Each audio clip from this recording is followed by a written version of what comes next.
more entanglement with the U.S. government in some of these strategic sectors, right? Like we're seeing a more kind of like state-led capitalism under Trump than I think we've seen in the past, since the New Deal, right? Or maybe since like, the big, domestic defense industrial policies of the Cold War. And I've been really surprised that there hasn't been more outcry. I guess I shouldn't say surprised. One might think that there would have been more outcry from traditional Republican types on the U.S. taking, a stake in a critical minerals company or saying it's going to take a stake in Intel. I think there would have been a military coup if President Bernie Sanders tried to do that. I say that tongue in cheek, but those are big conceptual changes in how the U.S. government is being involved in the economy, and I think we're going to see that expand as well, no matter who is president in 2028. I think you didn't get the reaction you thought you would from the business community because it is what you alluded to with Bernie Sanders and Trump. We all think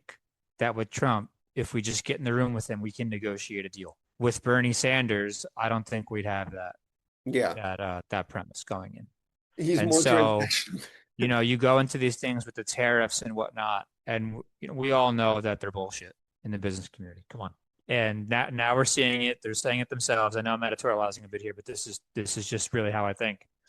We all think that we can go in and negotiate a deal, an exclusion for a tariff, an extension, whatever it is. And so, I think you would see more repudiation of, hey, what is a state capitalism? This is America.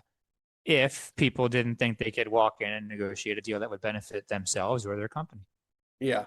Well, I would say I think that's true for large corporations and people whose companies' leadership have personal connections with Trump or Lutnick or other people around him. But there's a lot of bitterness from small and medium-sized companies that don't have how